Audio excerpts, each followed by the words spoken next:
15 things you've been doing wrong in Rust. If you want to become a better player and make a lot less mistakes in building, PvP and other aspects of the game, this video is exactly what you need. I'm gonna give you a step-by-step guide on how to fix these mistakes using tips and tricks that even pro players don't know. Be sure to watch the entire video, because the last few tricks will definitely blow your mind. And as always, let's make a deal. Hit that like button right now, and if I can't help you with these tips, then you can take your like back.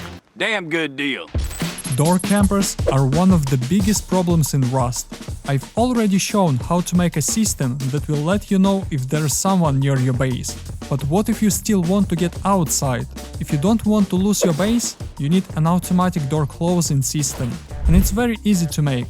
All you need is a small battery, a branch, a door controller and a blocker. Now let's wire it up.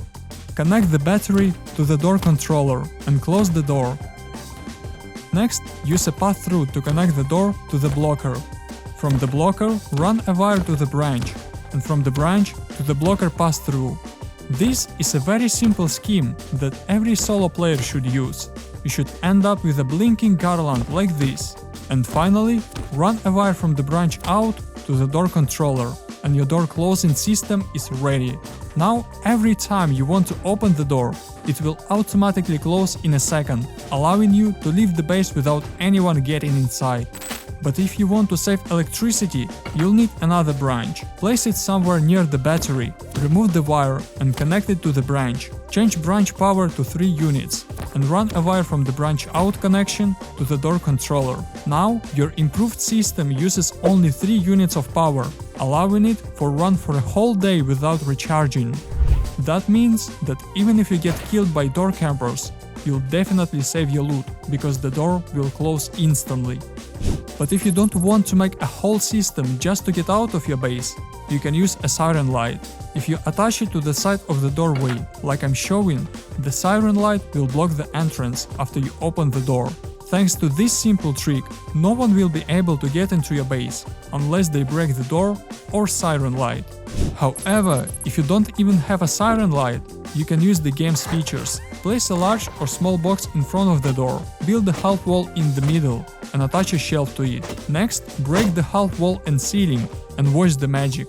A building block will appear right in the middle of the doorway, completely blocking the entrance. This block will remain in the air for a full 10 seconds before disappearing, which is more than enough for you to close the door if something happens. From the outside, it may look like a normal shelter, but that's not true, because you can build 2 walls inside it for extra protection. And you can also fit a sleeping bag, a small box, and sometimes a drop box in this triangle. As you know, if you place the triangle foundation as far away as possible, you can add a doorway inside the shelter and also put a door and a TC here. However, there's another option to improve the starter base. If you build the triangle foundation perfectly in the center as close to the doorway as possible, you'll be able to build 2 half walls on the sides and 2 low walls on top.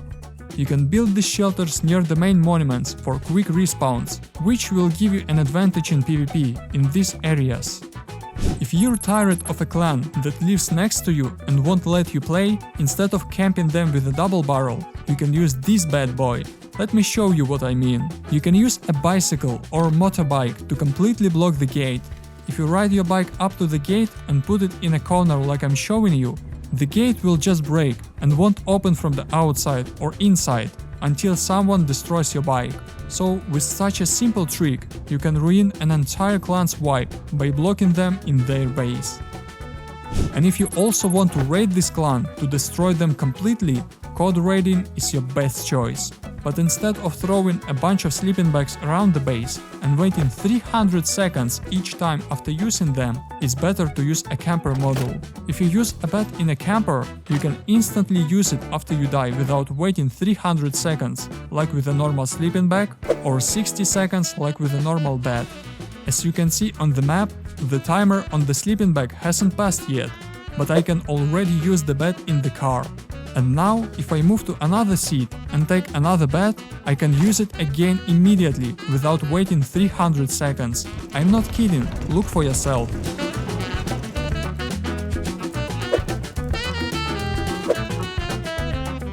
Now you can remove this bed again, move to another seat and take another bed. So using this method, you can instantly and infinitely respawn anywhere you want without waiting for a timer. And the way I see it, it's a really overpowered trick. You can push a train using a bicycle. There's no explanation for this at all, but you can use a bike if you need to clear the tracks to get through, or to make a trap for other trains. But that's not all. Because a normal trap won't stop a train, it will only slow it down, and not for long. Within a few seconds, the train will regain speed again and continue moving. However, there are two easy ways to completely stop the train in a second. The first is to place a wooden barricade on the rails. Again, I don't know how or why this works, but it's the easiest and most effective way to stop any train for only 250 wood. And the second method is to put a bicycle or motorbike on rails. It works just as well as the barricade, but the bike is really hard to find, so it's up to you to decide which method you want to use. Since the last update, more players have recycled components in monuments than in safe zones. So I'm gonna show you how to take advantage of this by using the craziest camping spots from every recycler. In mining outpost, instead of hiding in this room with a double barrel, run to the forklift at the other end and hide behind it. As soon as you hear the recycler, take a compound bow and peek to the left. This will be the easiest frag in your life. In Satellite Dish, I'll show you an even cooler place that you didn't even know existed. All you have to do is jump on top of this brown box next to the recycler, fall into this gap and look down. As you can see, it's impossible to spot you from the outside. And once you hear the recycler, pop your head up and do the second easiest frag of your life.